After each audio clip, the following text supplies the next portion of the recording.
No one can stand between me and home. Not even the gods. Hey, what's one thing you hope this new adaptation of a 650 BC story gets right? The Odyssey. Let's see.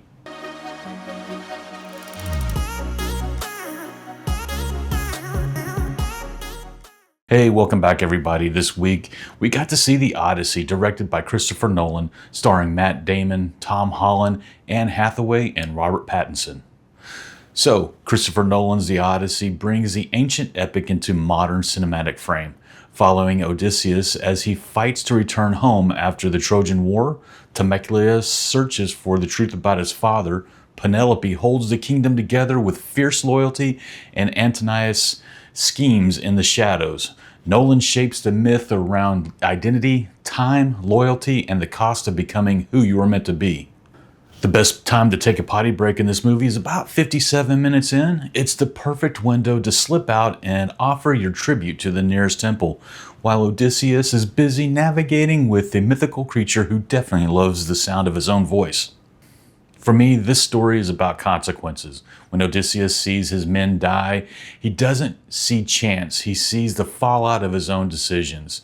That's the emotional engine of this movie. The guilt, the memory, the forgetting, and honestly, he wanted to forget.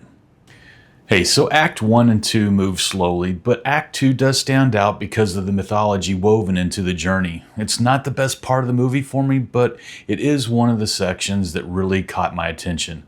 The creatures, the warnings, the old war wisdom. The Zeus law shows up. Treat strangers with kindness, for you don't know if they're gods in disguise.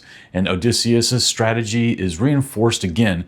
Don't go through the front door, go in the back in disguise. Take time and assess. There's a line in the film that really stuck out to me. It's the song of all the promises I couldn't keep. That's Odysseus in a nutshell. Not a flawless hero, but a man carrying the emotional weight of everything he's done and everything he's failed to do. So Act 3 is where the movie finally tightens its focus. The setting becomes more closed off and intimate, but the overall feel of the film still stays big. Thanks to the cinematography, the lighting, and the way Nolan frames every small space with epic weight. The battles themselves feel realistic, not exaggerated, and the sound design hits hard. Seat shaking, immersive, and absolutely part of the experience. Hey, I saw this one on a DX screen and the audio pulled me straight into the world. But honestly, this is a movie that would shine on Screen X or IMAX if you can find a ticket for it. Now the casting, no one really stood out to me, and that's actually fine because this movie isn't trying to be an actor showcase, even though there's quite a few of them in here. It's not about big performances or scene-stealing moments. This film is driven about the story itself. The weight of the myth, the consequences of the journey, that's what speaks the loudest. The cast supports the story, but the story is the thing that does most of the talking. What does add to the experience is the emotional journey. The film absolutely captures the cost of war on identity. Odysseus knows things, but doesn't want to remember them, and that tension gives the movie its soul. So was I blown away? No. But that's hard when you've been expecting this movie to drop for over a year. Still, the story is strong, the mythology is rich, and the film feels big. Not the biggest epic ever, but big enough to honor one of the oldest stories we have. So in the end, the best part of The Odyssey is the road home. The legends he meets, the consequences he faces, and the identity he has to rebuild. It's a long journey, a heavy journey, and yes, it feels every bit like the 2.5 hours it is, but it's a worthy return to Ithaca. So this movie sits right between Are You Not Entertained? And maybe save this one for streaming. It's engaging, meaningful, and visually big, but the pacing won't land for everyone. If you love myth, consequences, and Nolan's style, you will lean toward the entertained. If slow burns aren't your thing, you might drift towards streaming on this one. And all of that reminded me of Psalms 107:30. They were glad that the waters were quiet, and he brought them to their desired haven.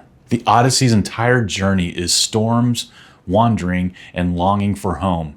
This verse mirrors the emotional and spiritual weight of finally reaching the haven you've been fighting for.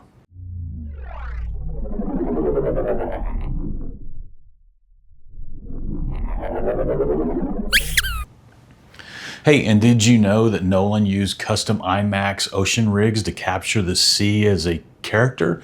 Massive, mythic, and unpredictable.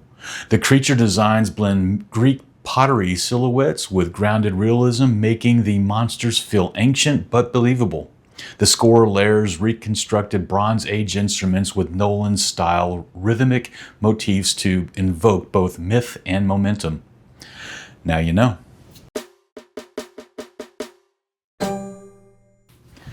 Hey everybody, don't forget about the sneak peeks, the whole reason we show up to the movie theater on time. This week we got to see The Dog Stars coming out August 28th.